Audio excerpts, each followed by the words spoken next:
Hi everyone, my name is Joseph, and tonight I want to discuss The Ones Who Live, episode 3, which is titled Bye. So what made this episode a little bit extra fun was the fact that for the first time in the series, Rick and Michonne begin the episode in each other's lives. What I mean by that is Rick and Michonne, they're not looking for one another, or rather I suppose Michonne was looking for Rick, and Rick was getting used to the idea that he will never see his family again. In this instance, Rick knows Michonne is alive, Michonne knows Rick is alive, and now they're working together to try to escape.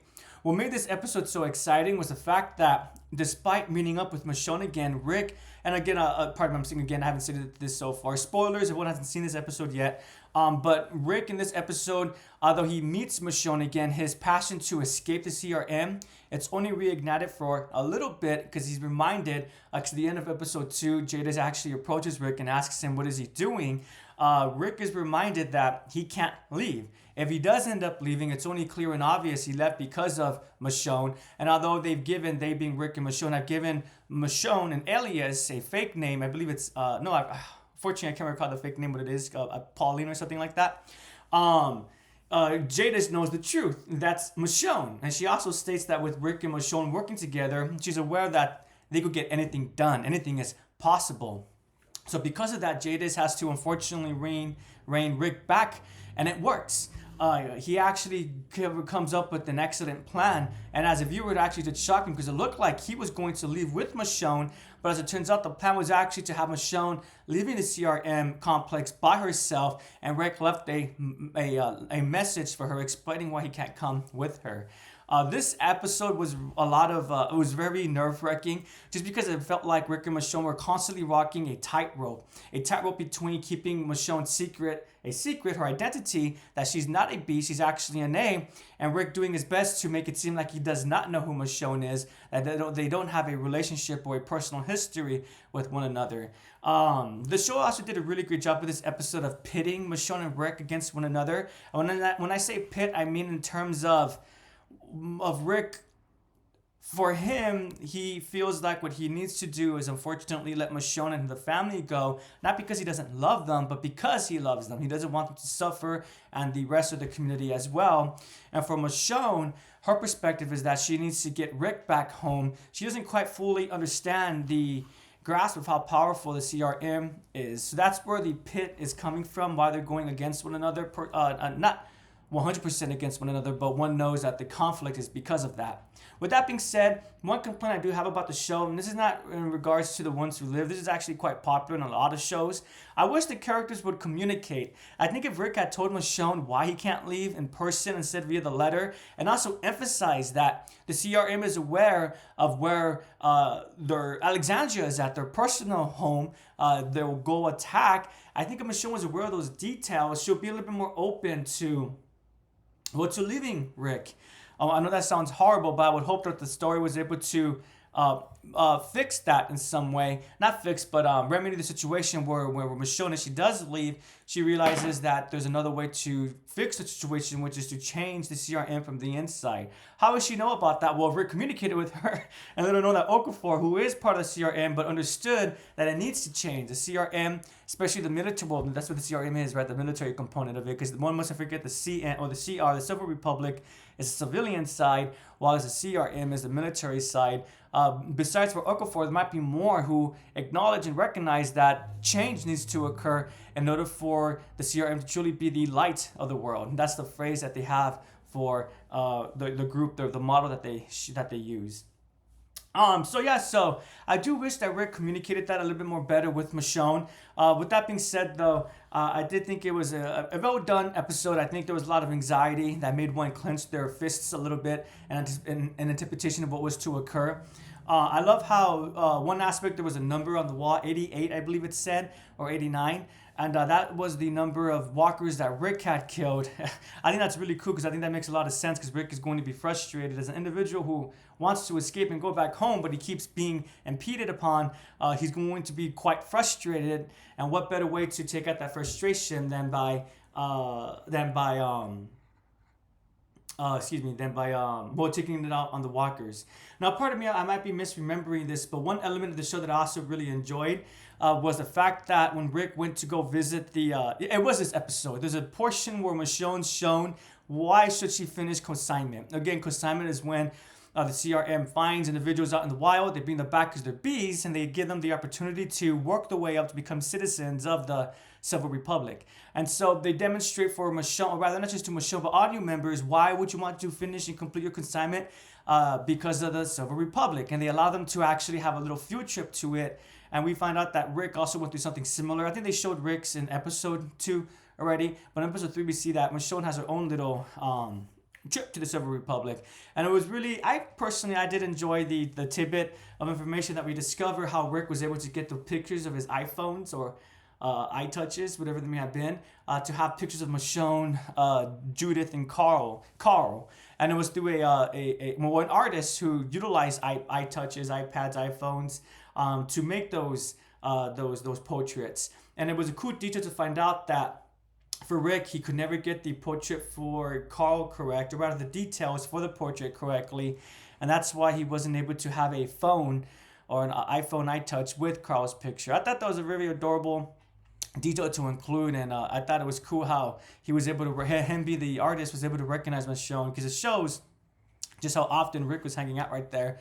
It shows just how often that Rick was thinking about Michonne and his family. So I really appreciated that detail. One other aspect that I didn't really enjoy though, this is more towards the community than the show itself. I did notice the conversation focusing around Rick was that he was weak, and that he's the way that he was during the Negan Savior arc when they first appeared. Michonne is strong and she has to get Rick's head back into play.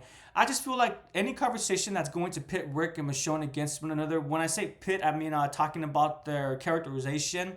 I don't think there's no need to do that. I don't think there's any need, excuse me, that's double negative. I don't think there's any need to do that because Rick has already proven time and again that when things do get tough, he just has to eventually figure out what the right path forward is, and then he'll adapt and take that route forward. Even within this episode, we saw multiple times how Rick was able to think quickly on his feet and come up with responses to help protect Michonne. Otherwise, the story was going to be blown. Like when he was engaging with Thorne, Michonne, and himself.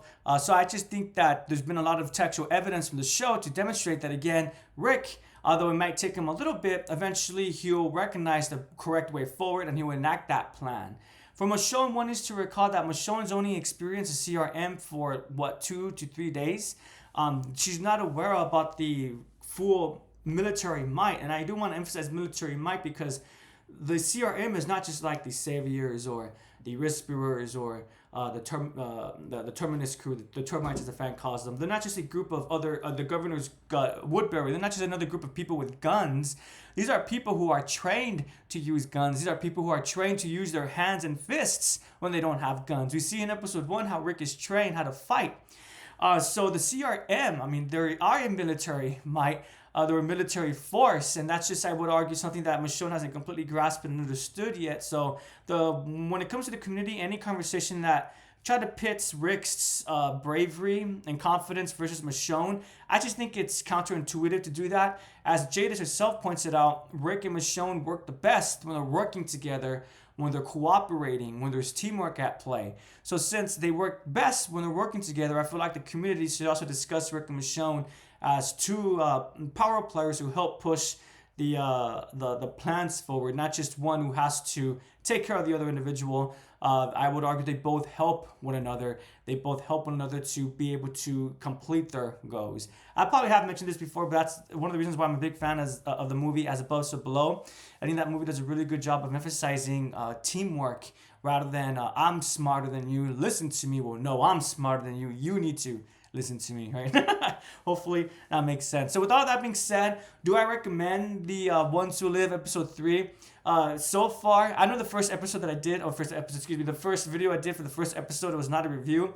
I'm going to change the format. I'm going to go ahead and make them reviews instead of just what I'm thinking about, because at the end of every one, I am going to encourage people to watch the Ones Who Live, because I'm hopeful that this won't be the last season.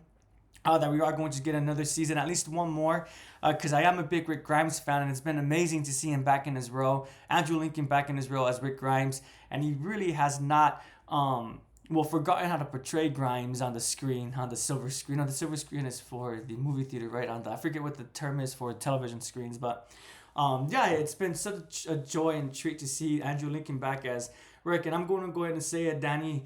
I forget her last name, but Danny Guerrero, I believe she's been doing a great job as Michonne too, and even Jadis, it's been fun to see her back as well. I did end up watching The Walking Dead: Road Beyond, and I saw this episode. I saw Jadis's episodes, except for episode 5 before I saw The Road Beyond. After I finished Road Beyond, that's when I saw episode 5. I won't say anything about episode 5, but for episode 3 and 4, it was fun to see Jada's back. I was a bit like, not confused, but more neutral, because for me, it made sense for her to be back because she was the only direct connection that Rick had to the CRM from the original main series. But after watching The Road Beyond, she's definitely become one of my favorite characters because The Road Beyond Season 2 specifically, it does such a great job of fleshing out Jadis as a character and making her feel like a character that the audience can actually, if not relate to, then at the very least, appreciate and look forward to what their story is going to end up. Look forward to how the story is going to end up. So it's fun to see Jadis back. I'm looking forward to rewatching this episode with my new perspective about Jadis. And yeah, so would I recommend this episode? Yes, I really would. If one has not started watching, I'm going to say what I said last week. I truly believe that one does not need to be a Walking Dead fan. I'm very fan of romance, and they're a fan of just romantic stories. I think this would be up one's alley. Even if they don't know who Rick and Michonne is, I think the show does a decent job of catching everyone up. But obviously, if one has seen the previous Walking Dead material, then this show really is made for you and for people like us who not just enjoy The Walking Dead, but maybe really enjoy Michonne's character, really enjoy Rick's character, and now we're getting so much more of Rick and Michonne. So tomorrow will be the season finale. A lot of fans have pointed out that the trailer for The Ones Who Live for episode 6, it specifically says finale, not series finale. So a lot of people are really hoping that, although not officially announced, that season 2 will be announced after tomorrow. But again, tomorrow is either the season or series finale. I am quite excited for it. I'm really looking forward to it. I'm still going to continue to do my 1 episode reviews and then do one big one after it's all said and done. It's only 6 episodes anyways. But yeah, again, would I recommend this episode? Yes, I really would. And I would recommend The Ones Who Live as a series. If one has not started watching it, I think it'll be a fun thing to watch either on your own, with friends, or with family. Thank you so much for watching. I do appreciate it. Have a great day and take care, everyone.